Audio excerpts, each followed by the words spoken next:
देखिए आज हम पढ़ने वाले हैं चैप्टर नंबर 1 मैथ्स 2 का स्टैंडर्ड 10 का। चैप्टर नंबर 1 का नाम क्या है? सिमिलैरिटी। क्या नाम है? सिमिलैरिटी। हम सिमिलैरिटी के बारे में पढ़ने जा रहे हैं। सिमिलैरिटी एक तरीके से बोला जाए तो आपने पढ़ा होगा साइंस में सिमिलैरिटी मतलब दो ऑब्जेक्ट के बीच में सिमिलैरिटी क्या क्या है, समानता क्या क्या है। तो मान लो एक ट्रायंगल दे दूं, दो ट्रायंगल दे दूं तो उसे बताना रहेगा कि ट्रायंगल या ट्रायंगल सेम दिखते हैं कि नहीं दिखते। तो सिमिलैरिटी इस तरीके से पढ़ने वाले हम लोग, ठीक है। यहाँ पे कुछ फॉर्मूले यूज होंगे पहले प्रैक्टिस सेट में 1.1 में कुछ फॉर्मूले जो यूज होंगे यहाँ पे लिखा हुआ है, इसको जरा देखते हैं। इसके बाद से हम प्रैक्टिस सेट पे चलेंगे। इसी चैप्टर में 2-3 थियरम चार है। पहला है BPT theorem. BPT theorem board के पॉइंट ऑफ व्यू से बहुत इंपॉर्टेंट थ्योरम है। वो अगर हम कर लेते एकदम अच्छे से तो हमें 3 मार्क मिल जाएंगे एकदम आराम से, समझा। तो अभी वो दूर की बात है, बट अभी फिलहाल हम यहाँ पे देखने वाले इन फॉर्मूलों को, इन फॉर्मूले के हेल्प से हम सॉल्व करेंगे 1.1, ठीक है। आइए देखते हैं क्या देके रखा है। A ratio of area of two triangle is equal to the ratio of the product of their basis in corresponding height. मान लीजिए जरा, ये एक ट्रायंगल है, ये एक ट्रायंगल है, ठीक है। जो इस वर्टाइसेस से एक परपेंडिकुलर बेस पे बनते हैं तो ये क्या होता है? हाइट होता है। और ये क्या हाइट है, ठीक है। ये बेस है और ये हाइट है, समझा। ना ही बेस सेम है ना ही हाइट सेम है। जब कभी किसी ट्रायंगल में ना ही बेस सेम होगा और ना ही हाइट सेम होगा तो कौन सा हम लिखेंगे? ये पहला वाला लिखेंगे। कौन सा लिखेंगे? पहला वाला। जब किसी ट्रायंगल में ना ही बेस सेम हो ना ही हाइट सेम हो तो हम ये वाला एक्सक्यूज लिखेंगे, the ratio of area of two triangle, the ratio of area of two triangle is equal to the ratio of the product of their basis and corresponding height, समझा। अच्छा, area of triangle क्या होता है पहले वो देख लीजिए एकदम स्टार्टिंग से। एरिया ऑफ ट्रायंगल क्या होता है? Half into base into height होता है, समझा कि नहीं समझा। एरिया ऑफ ट्रायंगल क्या होता है? Half into base into height होता है, ठीक है।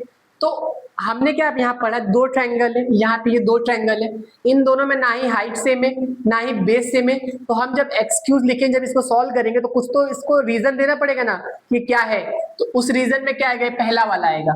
जब कभी भी ना ही हाइट सेम है ना ही बेस सेम है तो रीजन में क्या आएगा? ये पहला वाला, the ratio of area of two triangle, the ratio of area of two triangle is equal to the ratio of the product of their basis and corresponding height, समझ में आया? तो ये होगा, ठीक है। इसी तरीके से दूसरा देख लेते हैं, the area of triangle with equal height. अब यहाँ पे क्या है? हाइट जो है ना, हाइट वो इक्वल है। हाइट क्या है? दो ट्रायंगल है, ये मान लीजिए दो ट्रायंगल यही है और इन दोनों ट्रायंगल का जो हाइट है ना सेम है, तो ये किसके प्रोपोर्शनलिटी हो जाएगा? करस्पॉन्डिंग बेस के। अगर हाइट सेम होगा तो किसके प्रोपोर्शनल होगा? बेस के। समझ में आएगा नहीं? फिर से सुनो, the area of triangle with equal height, अगर हाइट इक्वल है तो किसके प्रोपोर्शनल हो जाएगा? बेस के। यह देखो, अगर क्या है, हाइट इक्वल है तो किसके बराबर हो जाएगा? बेस के प्रोपोर्शनलिटी हो जाएगा। अगर यहाँ पे बेस इक्वल है तो किसके प्रोपोर्शनल हो जाएगा? हाइट के। समझा कि नहीं समझा? तो ये रीजन डालना पड़ेगा। ये रीजन कब डालोगे? ये वाला, जब आपका हाइट सेम होगा तो ये वाला रीजन आएगा, जब आपका बेस सेम होगा तो ये वाला रीजन आएगा। समझ में आया? अगर आपको इतना लंबा चौड़ा याद नहीं करने को होता है तो आपके बुक में एक चीज दे के रखा है, वही चीज लिख लो, समझा। यहाँ पे दे के रखा है, इस वाले में देखो लिखा है, और दूसरे तरीके से भी लिख सकते हो आप, हाइट इक्वल। जब हाइट इक्वल होगा hence area proportional to base. ये सबसे छोटा है, ये लर्न करने में भी आसानी होगा। अगर आपको ऐसे नहीं लिखना है तो आप ऐसे लिख सकते हो। समझ में आ रहा है कि नहीं आ रहा है? आपकी सहूलियत के लिए बता रहा हूँ कि आपको इतना लंबा चौड़ा याद नहीं होगा। इसका भी मतलब यही है और इसका भी मतलब यही है, तो शॉर्ट फॉर्म में लिख सकते हो आप, ठीक है। तो दोनों मैंने बता दिया, आपको जो अच्छा लगता है वो लिख लीजिए। मुझे तो ये अच्छा लगता है, मैं लिख लेता हूँ, क्योंकि देखो हाइट अगर इक्वल, बस लिखो height equal hence area proportional to base. अगर हाइट सेम है तो एरिया प्रोपोर्शनल किसके होगा? बेस के प्रोपोर्शनल होगा, समझा। सेम इसी तरीके से यहाँ देखिए, बेस इक्वल तो क्या हो जाएगा? Hence area proportional to height.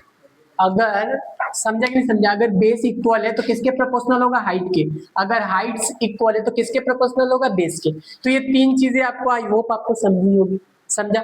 तो मैं आपको एक एडवाइस दूंगा कि आप ये और ये लर्न करिए, ना ही कि ये और ये, समझा। ये एकदम छोटा है, फिर से बता रहा हूँ।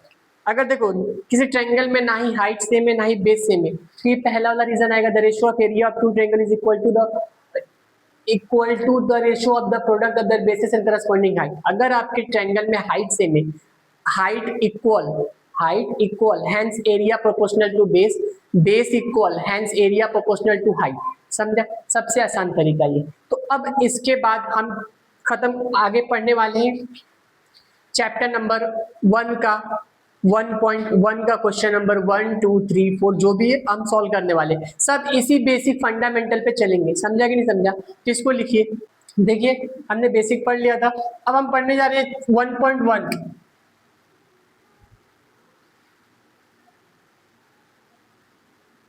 1.1 का क्वेश्चन नंबर 1 पढ़ने जा रहे हैं हम लोग, ठीक है। क्या देखे रखा, base of triangle is 9 and height is 5। एक ट्रायंगल है, उसका बेस देके रखा 9 और हाइट देके रखा 5। अब बेस ऑफ अनदर ट्रायंगल, दो ट्रायंगल की बात हो रही है। पहले ट्रायंगल में बेस कितना है, 9 है और हाइट कितना है, 5 है। और दूसरे ट्रायंगल में बेस कितना है, 10 है और हाइट कितना है, 6 है।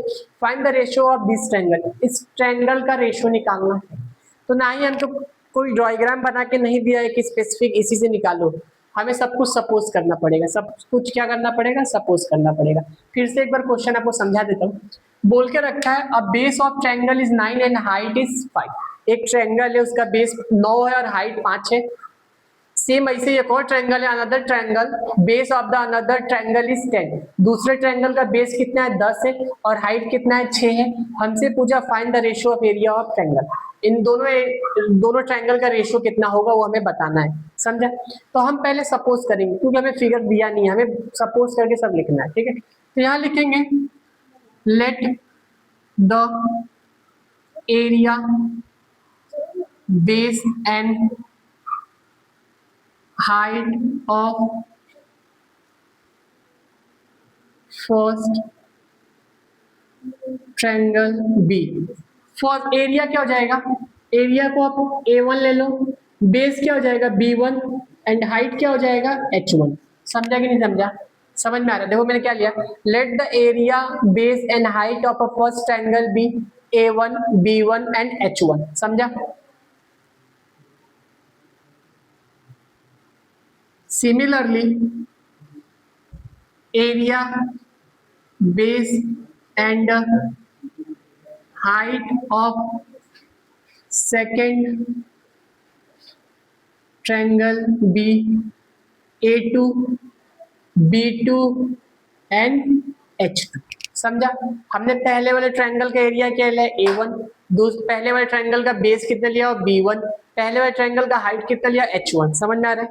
दूसरे वाले ट्रायंगल का area A2, base B2, height H2, समझा। सब कुछ हमने लिख लिया। तो यहाँ पे जरा लिख लेते हैं, B1 इज इक्वल टू कितना है, बेस 9 है, H1 कितना है 5 है, B2 कितना है 10 है, H2 कितना है 6। तो हमने यहाँ पे सब कुछ लिख लिया, आप सॉल्व करने जाते हैं, ठीक है। तो हमसे पूछा area of triangle, area of triangle का पता है, area of triangle A1 upon area of triangle A2, इस तरीके से लिखेंगे। अब एरिया ऑफ ट्रायंगल का मैंने बताया था half into base into height होता है। तो यहाँ देखिए हाफ इंटू बेस मतलब B1 पहले वाले ट्रायंगल का, हाइट मतलब H1, समझ में आया। हाफ इंटू दूसरा ट्रायंगल का बेस B2 और दूसरा ट्रायंगल का हाइट H2। यहाँ तक तो लगभग समझा होगा आपको, क्योंकि देखो एरिया ऑफ ट्रायंगल का फॉर्मूला मैंने यहाँ पे लिखा था half into base into height, आया ना, ठीक है। देखिए हाफ आप कैंसिल कर देते, B1 H1 कितना है 9 इंटू 5 है और 10 इंटू 5 है। अब बताइए मेरे को यहाँ पे कुछ सेम है, यहाँ पे ना ही बेस सेम है, अरे ये 6 है, ठीक है। ना ही बेस सेम है ना ही हाइट सेम है, कुछ सेम है। जब कुछ भी सेम नहीं होता है तो कौन सा रेशियो लिखोगे, यहाँ पे पहला रेशियो है the ratio of area of two triangle is equal to the ratio of product of their basis in corresponding height. ये पहला वाला आएगा यहाँ पे रीजन। समझा कि नहीं समझा, तो आप लोग लिख लीजिएगा जरा, ठीक है। इसको आगे सॉल्व करते हैं।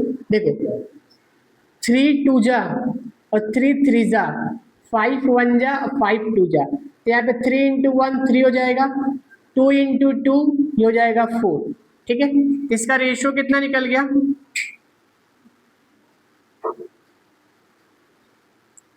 इसका रेशियो कितना निकला 3/4। रेशियो कितना निकला 3/4। समझा। आप इसको इसके आगे ऐसे भी लिख सकते हैं आप, area of triangle A1 raise to area of triangle A2 is equal to 3 raise to 4, ठीक है। आपके बुक में जैसा बोले आप वैसा लिख सकते हैं, ठीक है। तो इसको इस तरीके से हम किया जा सकता है। यहाँ पे क्या रीजन आएगा आपको पता, the ratio of area of two triangle is equal to their product of their basis and corresponding height, यहाँ पे आएगा पहला वाला रीजन। समझ में आएगी ना। तो ये पूरा क्वेश्चन समझा कैसे करना है, क्योंकि यहाँ पे कोई फिगर नहीं दिया था, हमें सब एज्यूम करना है, सपोज करना है। हमने सपोज किया, समझा। अगर अभी भी नहीं समझ में आया तो एक बार थोड़ा वीडियो को पीछे स्टार्टिंग में देखना, फिर करना, पक्का समझेगा, भरोसा करो, ठीक है। लिखिए तो पहला देखिए, क्वेश्चन नंबर 1 हमने खत्म कर दिया। क्वेश्चन नंबर 2 क्या देके रखा है देख लेते हैं। 1.1 का 2 question number, in a figure 1.13 BC perpendicular AB, BC perpendicular है AB पे तो 90 डिग्री बना, ठीक है। AD perpendicular AB, AD perpendicular AB, ठीक है, ये भी 90 बना। चलो BC की वैल्यू 4 देके रखा है, BC की दर 4 देके रखा और AD की दर 8 है। हमसे पूछा है area of triangle ABC upon area of triangle ADB का रेशियो निकालने के लिए हमसे पूछा है। क्या वैल्यू आएगी इसको सॉल्व करना है हमें। समझ में आ रहा है आप लोग को, ठीक। तो चलिए जरा यहाँ पे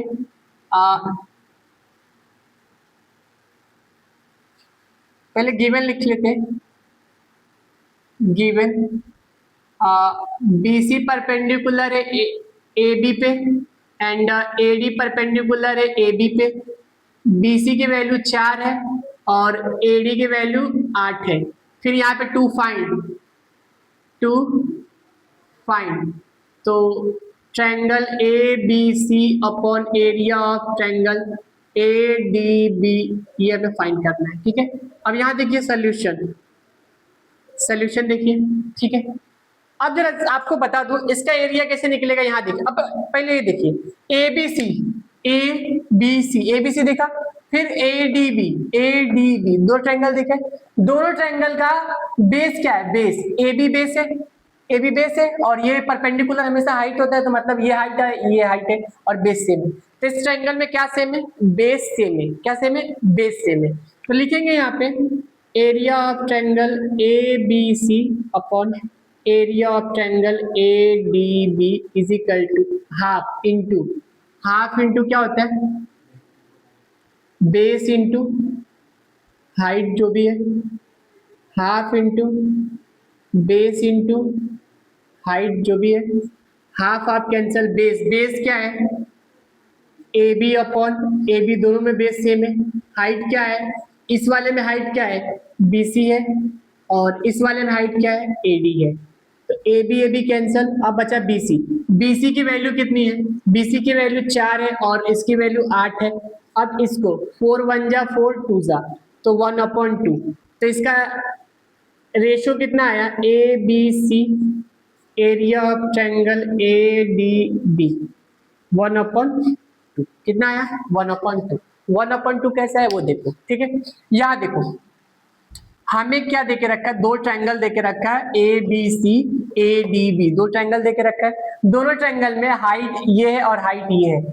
अब दोनों का कॉमन क्या है, बेस। अगर बेस कॉमन है तो किसके प्रोपोर्शनल होगा, बेस कॉमन है तो किसके प्रोपोर्शनल होगा, हाइट के। तो यहाँ पे आप रीजन लिखोगे, क्या लिखोगे, बेस इक्वल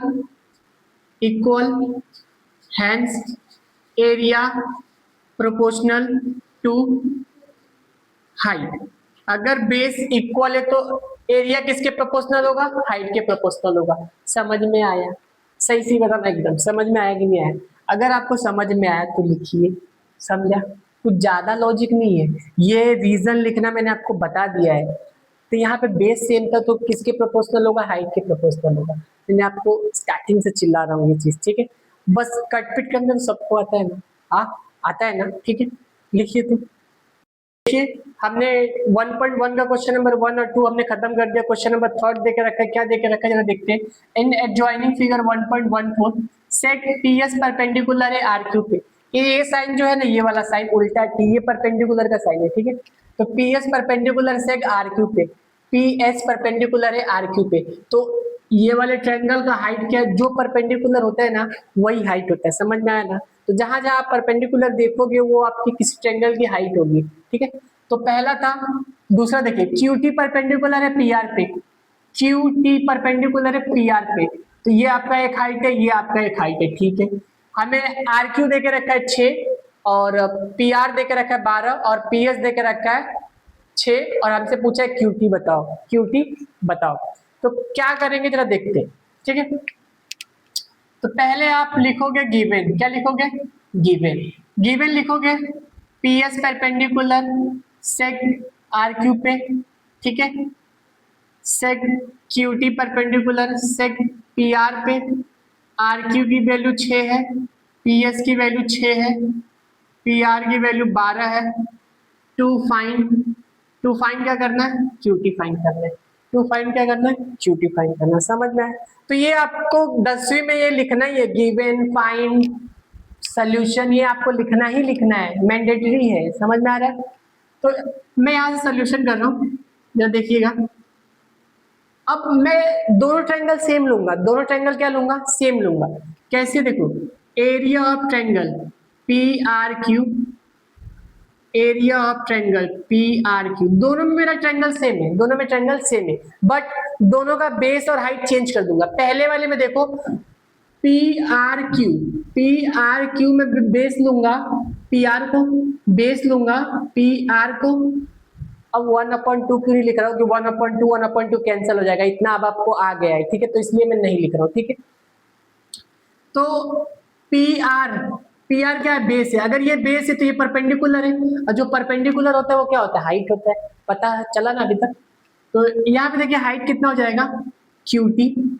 अब फिर से पी आर क्यू में मैं बेस ले रहा हूँ आर क्यू को बेस ले रहा हूँ। अगर आर क्यू बेस है तो मेरा हाइट ये हो जाएगा पी एस, समझ में आया? देखो ट्रायंगल दोनों सेम है, ट्रायंगल सेम है, बट बेस और हाइट चेंज हो जा रहा है। ट्रायंगल दोनों का नेमिंग सेम है, बट हाइट और बेस दोनों का चेंज कर दे रहा हूँ। पहले वाले में क्या कर रहा हूँ? पी आर क्यू में मैं बेस आर क्यू को पी क्यू को ले रहा हूँ। जब मैं बेस पी क्यू को ले रहा हूँ तो हाइट क्या ले रहा हूँ? Q P. जब मैं बेस क्यू आर को ले रहा हूँ तो मैं हाइट क्या ले रहा हूँ? पी एस को ले रहा हूँ। समझ में आ रहा है आपको? ठीक है, अब वैल्यू पुट करते हैं। पी आर की वैल्यू कितनी है? पी आर की वैल्यू 12 है, क्यूटी की वैल्यू नहीं देके रखे, पी आर क्यू की वैल्यू कितना देके रखा है? आर क्यू की वैल्यू 6 है और पी एस की वैल्यू भी 6। समझ में आया? देखिए यहाँ पे डिवाइड में है, इस साइड आएगा तो क्या हो जाएगा? मल्टीप्लाई। क्या हो जाएगा? मल्टीप्लाई। तो 6 6 कितना हो जाएगा? 36। ये हो जाएगा 12 इंटू क्यू टी। अब ये 12 इधर क्या है? मल्टीप्लाई। इस साइड आएगा तो क्या हो जाएगा? डिवाइड। 36 12 इंटू क्यू, तो Q T is equal to 12 1 जा 12 3 जा, तो क्यू टी की जो वैल्यू है कितना आ गया? 3 सेंटीमीटर। क्यू टी की वैल्यू कितना है? 3 सेंटीमीटर। कैसे है वो देखो। अब ये आपको समझा ये वाला फंडा, हमने वैल्यू पुट किया 6 6 जा 36, ये तो डिवाइड में इस साइड आएगा तो मल्टीप्लाई। समझ में आया? अब देखिए यहाँ पे लिख दिया मैंने, अब ये इधर मल्टीप्लाई, इस साइड आएगा तो डिवाइड। 12 1 जा 12 3 जा, तो क्यू टी की वैल्यू कितनी आई? 3 सेंटीमीटर। कितना आया? 3 सेंटीमीटर। तो बताओ पूरे क्वेश्चन में किसी को कहीं पे भी डाउट है? नहीं ना? समझ में आया ना? अगर ना समझ में आए तो वीडियो थोड़ा सा पीछे करो और फिर से देखो, समझेगा। समझा कि नहीं समझा? लिखिए तो देखिए क्वेश्चन नंबर 4 देखते क्या देके रखा है। इन एडजॉइनिंग फिगर एपी परपेंडिकुलर है बीसी पे, एपी परपेंडिकुलर है बीसी पे, मतलब ये हाइट है। एडी पैरेलल है बीसी के, एडी पैरेलल है बीसी के, देन फाइंड द रेशियो, ये रेशियो फाइंड करना है इस एरिया का, ठीक? पहले गिवन लिखते हैं, गिवन लिख लेते हैं। एपी परपेंडिकुलर है बीसी मतलब एडी पैरेलल है बीसी के, ये गिवन है। टू प्रूफ क्या करना है? Area of triangle A B C raise to area of triangle B C D. ये अब हमें प्रूफ करना है, टू प्रूफ करना है, ठीक है। मैं आपको बता दूं, जब भी कोई दो लाइन पैरेलल होगी, जब भी कोई दो लाइन पैरेलल होगी तो दो पैरेलल लाइन के बीच में जो हाइट होगा ना वो क्या होगा, सेम होगा। दो पैरेलल लाइन के बीच में जो हाइट होता है वो क्या होता है, सेम होता है, ठीक है। ये अपने दिमाग में डाल के रखना, ठीक है, बैठा लो हमेशा के लिए। तो यहाँ देखिए हमसे पूछा है area of triangle ABC raise to area of triangle BCD हमें लाना है कैसे भी करके, ठीक। तो एबीसी जो प्रूव करना होता है ना उसी को लेते हैं। तो area of triangle A B C and area of triangle B C D. मैंने ये दो ट्रायंगल लिया, ठीक है। अब इसमें जरा देखो, दो पैरेलल लाइन के बीच में हाइट सेम है।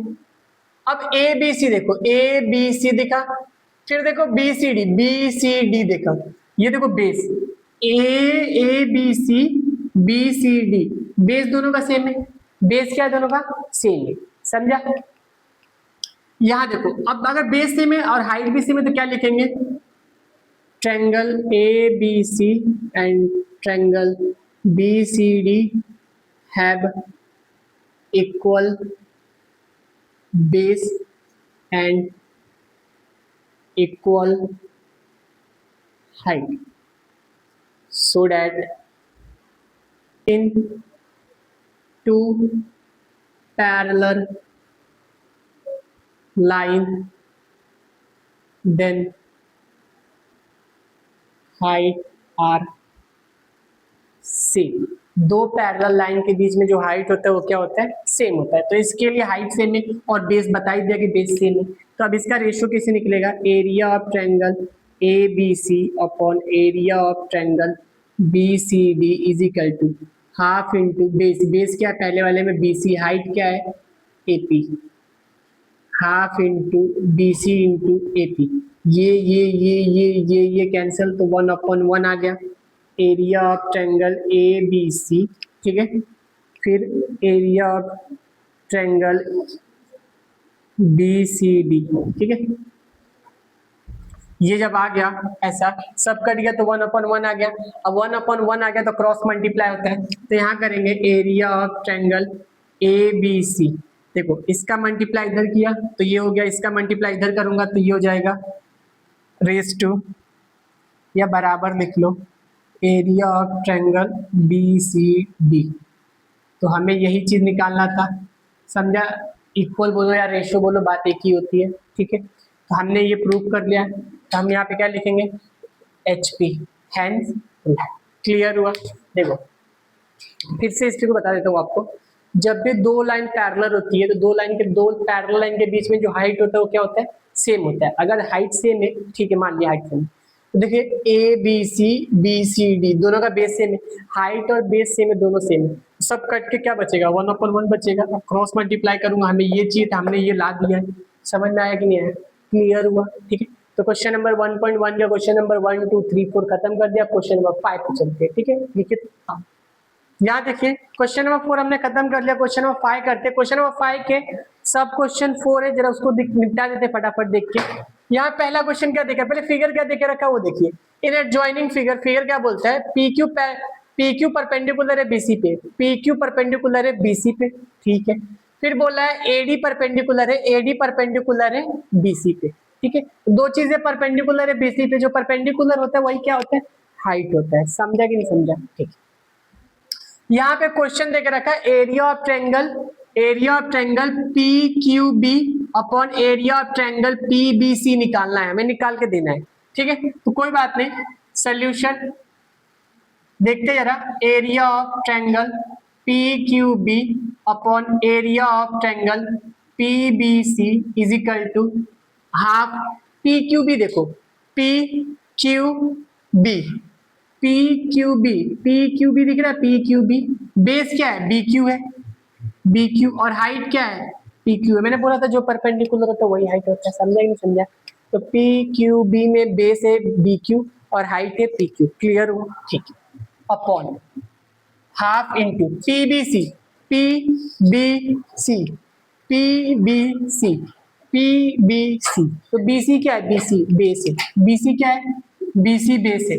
अगर बी सी बेस है, पी बी सी में परपेंडिकुलर क्या है? पी क्यू है, तो हाइट हो गया। पी क्यू क्या हो गया? हाइट हो गया। अभी क्लियर है? समझा कि नहीं समझे? जैसे मैंने लिया वैसे आपको भी लेना है, ठीक है। तो यहाँ देखिए half half cancel, P Q cancel, तो B Q upon B C. यहाँ पे क्या आएगा आपको पता है? Height, height equal hence area proportional to base. अगर हाइट इक्वल है तो एरिया प्रोपोर्शनल टू क्या हो जाएगा? बेस हो जाएगा। समझा? तो यहाँ पे आप लिख लेंगे, यहाँ पे area of triangle P Q B upon area of triangle P B C. समझा कि नहीं समझा? तो हमने ये निकाल लिया। क्लियर हुआ? समझा ना? तो ऐसे एक और क्वेश्चन करते हैं, आपको क्लियर समझेगा, ठीक है। तो क्वेश्चन नंबर 2 देखते जरा।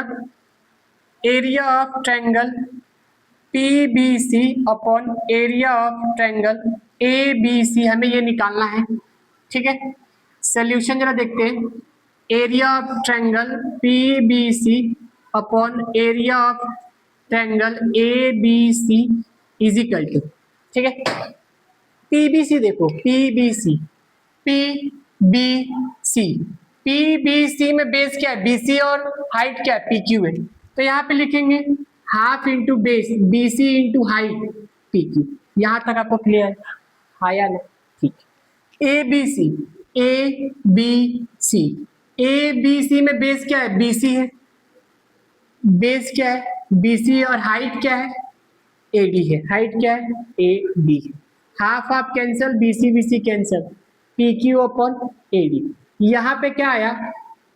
Height same, height same, hence area proportional to base.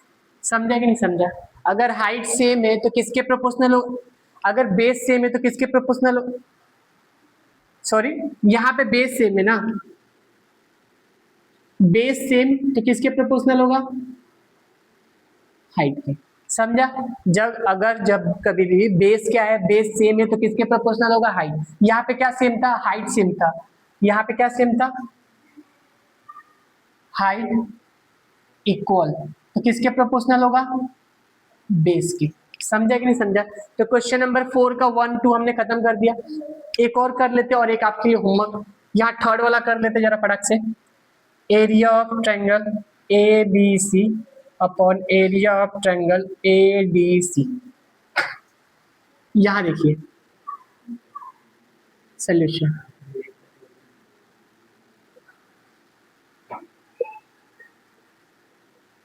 देखिए ABC में हाफ, बेस कितना है? बेस BC है, हाइट कितना है? AD है। ADC में बेस कितना है? DC है और हाइट कितना है? AD है। अब यहाँ पे क्या सेम आया? AD दिख रहा है आपको सेम? हाँ या ना? AD सेम दिख रहा है, तो half half cancel, AD cancel, तो BC अपॉन DC। यहाँ पे क्या आएगा? Height equal hence area proportional to base. समझा कि नहीं समझा? समझ में आया? तो ये निकल गया। अब बाकी सब आप निकाल लोगे, एक क्वेश्चन बाकी है वो आप खुद से कर लोगे। आई होप आप लोग कर लोगे। समझा कि नहीं समझा? तो इस तरीके से यहाँ पे 1.1 खत्म होता है। अगर कुछ भी डाउट हो तो कमेंट करिए, मैं उसका सोल्यूशन आपको भेजने की कोशिश करूंगा, ठीक है। लिखिए।